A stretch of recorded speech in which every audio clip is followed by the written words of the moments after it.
अस्सलाम वालेकुम, कैसे हैं आप सब। मैं हूं Saira Gulzar, welcome back to my channel. आज हम बहुत ही मज़ेदार पकोड़े बनाएंगे एक बैटर के साथ, 4 डिफरेंट टाइप्स के। बहुत ही आसान रेसिपी है, वीडियो को एंड तक ज़रूर देखिएगा। तो चलिए रेसिपी शुरू करते हैं।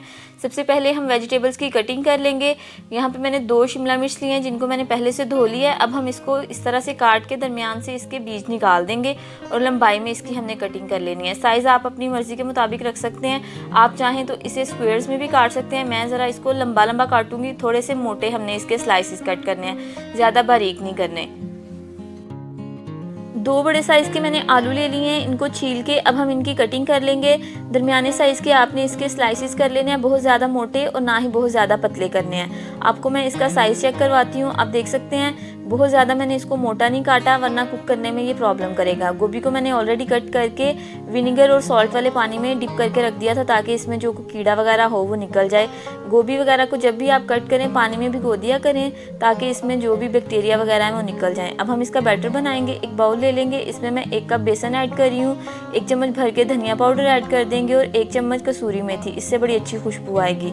1/4 टीस्पून हल्दी जाएगी और इसमें हम नमक ऐड करेंगे। आप अपने टेस्ट के अकॉर्डिंग डाल दें, मैंने 1 टीस्पून ऐड किया है। 1 टीस्पून इसमें ज़ीरा जाएगा और साथ में 1 चम्मच हम पिसी हुई लाल मिर्च शामिल कर देंगे और 1 चम्मच चाट मसाला जाएगा। बस यही चीज़ें हैं और बड़ा ज़बरदस्त सा ये बैटर लगता है और पकोड़े बहुत ही क्रिस्पी और क्रंची बनते हैं। अब इसमें हम ग्रेजुअली पानी ऐड करेंगे, एकदम से सारा पानी ना डालें क्योंकि बैटर पतला हो जाएगा, फिर आपको उसको परफेक्ट कंसिस्टेंसी पे लाने के लिए मज़ीद बेसन ऐड करना पड़ेगा और फिर आपका बैटर वेस्ट हो जाएगा। थोड़ा थोड़ा करके हम इसमें पानी ऐड करेंगे और एक सेमी थिक कंसिस्टेंसी का बैटर बना लेना। बहुत ज़्यादा आपने इसको पतला भी नहीं रखना और गाढ़ा भी नहीं रखना। अच्छे से सारी चीज़ों को मिक्स करेंगे, इसमें गुठलियाँ वगैरह नहीं रहनी चाहिए। आप देख सकते हैं ज़बरदस्त सा हमारा बैटर तैयार है। तो चलें अब हम पकोड़ों को फ्राई करना स्टार्ट करते हैं। सबसे पहले एक पैन में हम ऑयल ऐड कर देंगे, इतना ऑयल के इसमें हम जो वेजिटेबल्स हैं उनको इजीली फ्राई कर सकें। जैसे ही ऑयल हीटअप हो जाता है हम फ्राइंग का प्रोसेस स्टार्ट कर देंगे। सबसे पहले मैं गोभी को फ्राई करूंगी। अच्छे से इसको बैटर में डिप करेंगे और एक्स्ट्रा बैटर जो है वो बाउल में ही डिप ऑफ कर दें, वरना वो साइड्स पे बिखर जाएगा और वेस्ट हो जाएगा। अब हम इसको 1 बाय 1 ऐड करते जाएंगे और मीडियम टू लो फ्लेम पे आपने गोभी को फ्राई करना है। स्टार्टिंग में थोड़ी सी आंच स्लो रख दें ताकि इसको गलने का टाइम जो है वो मिल जाए। बाद में हम इसको 2-3 मिनट के बाद फ्लेम को मीडियम हाई पे कर देंगे और इसको अच्छा सा कलर आने तक फ्राई करेंगे। दोनों साइड से आपने इसको कुक करना है, इसकी साइड चेंज करते जाएंगे और 2 से 4 मिनट के लिए हम इसको मज़ीद फ्राई करेंगे और ज़बरदस्त से आपके गोभी के पकोड़े तैयार हो जाएंगे। ये बहुत ही मज़े के लगते हैं। बस आपने ध्यान रखना है कि शुरू में आँच को थोड़ा सा हल्का रखें ताकि इसको गलने का टाइम मिल जाए। गोभी के पकोड़े अच्छे से फ्राई हो गए हैं, इसको हम प्लेट में निकाल लेंगे और इसी प्रोसेस के साथ बाकी के पकोड़ों को भी फ्राई कर लेंगे। अब मैं शिमला मिर्च को फ्राई कर रही हूँ, इसको पकने में ज़्यादा टाइम नहीं लगेगा। आप इसको मीडियम टू हाई फ्लेम पे ही फ्राई करें। बस बैटर को आपने कुक करना है शिमला मिर्च, वरना बहुत ज़्यादा सॉगी हो जाएगी अगर आप इसको मीडियम फ्लेम पे करेंगे।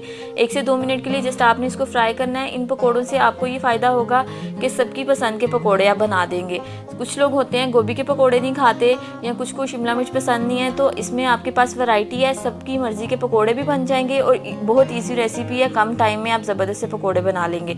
अब मैं यहाँ पे एग को फ्राई करूँगी। एग को मैंने बॉईल करके 2 पीसेस में डिवाइड कर लिया था, आप चाहें तो इसके ज़्यादा पीसेस भी कर सकते हैं। 2 पीसेस में वैसे ये ज़्यादा अच्छा लगता है। इसको अब हम डिप करके ये फ्राई कर लेंगे। इसको भी आपने मीडियम टू हाई फ्लेम पे ही फ्राई करना है। साइड चेंज करेंगे और दोनों साइड पे अच्छा सा गोल्डन कलर आने तक आपने इसको कुक करना है। ये बिल्कुल वैसे ही लगते हैं जैसे आप ठेले वगैरह पे खाते हैं ना अंडों के पकोड़े, बिल्कुल वैसा ही फ्लेवर आपको आएगा।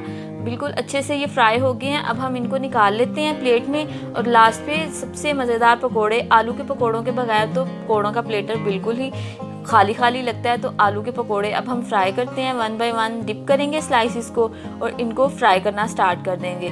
2 से 3 मिनट में ये भी फ्राई हो जाएंगे और हमारा ज़बरदस्त सा मिक्स वेजिटेबल पकोड़ा रेडी होगा। और इसमें हमने एक एग पकोड़ा ऐड किया, उससे और ज़्यादा फ्लेवर आपकी प्लेट का इन्हेंस हो जाएगा।